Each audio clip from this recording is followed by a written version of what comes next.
Trump personally confirmed that a large number of U.S. warships are heading toward Iran, and the military operation against Iran has entered the countdown, according to multiple media reports on January 23.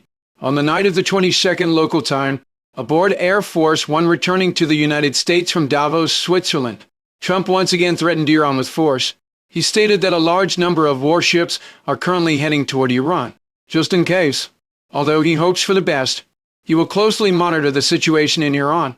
It is reported that currently, the U.S. aircraft carrier Lincoln and multiple escort ships are speeding toward the waters surrounding Iran, expected to arrive within days. At the same time, the U.S. military is also considering sending more air defense and missile defense systems to the Middle East to respond to possible missile attacks by Iran. Based on currently available information, in recent times, the United States has been massively increasing its troop presence in the Middle East and Europe. It has deployed 24 F-15E fighter jets to the UK alone. In addition, it has deployed a large number of F-16 fighter jets and A-10C attack aircraft to the Middle East.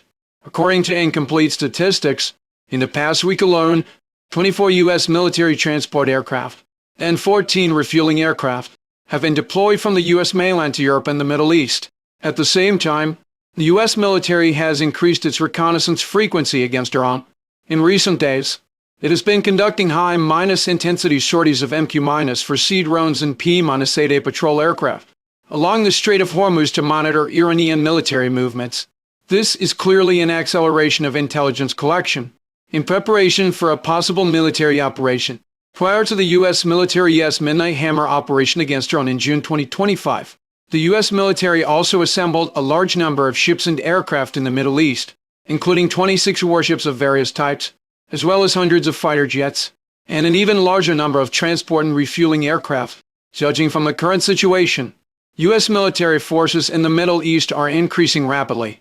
Once they reach the level of the Midnight Hammer operation, it is likely to be the moment when Iran launches military action against Iran. According to media reports, the United States was originally scheduled to launch military action against Iran on January 14, but Trump called off the operation at the last minute. The official reason given was that Iran had shown goodwill and agreed to suspend the execution of arrested protesters. But in reality, it was because the White House believed that with the troops available at the time, it could not deliver a fatal blow to Iran. Therefore, it hoped to assemble more forces before launching a thunderous strike against Iran. It is reported that Iran seems to have already smelled the approaching danger of war. Trump confirmed that Iran has contacted the U.S. side through various channels, hoping to hold negotiations. But in the face of Iran's concessions, Trump is once again playing the game of maximum pressure, agreeing only to hold talks, but refusing to commit to abandoning the option of military action against Iran. In fact, the invasion of Venezuela and the successful abduction of the Maduro couple have left Trump extremely confident. He is attempting to resolve anti-U.S. countries around the world in one fell swoop, with Iran being the United States' latest target. Initially, the U.S. side hoped to incite riots in Iran to overthrow the regime, but Tehran quickly and firmly stabilized the situation, foiling the regime-change conspiracy of the U.S., Israel, and other countries. Unwilling to accept defeat, Trump is attempting to replicate the success of the invasion of Venezuela by launching another large-scale strike and decapitation operation against Iran.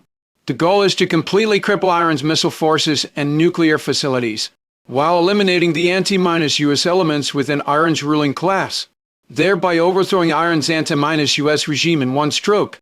Under such circumstances, no matter how much Iran shows goodwill, Trump will most likely not change his resolve to use force.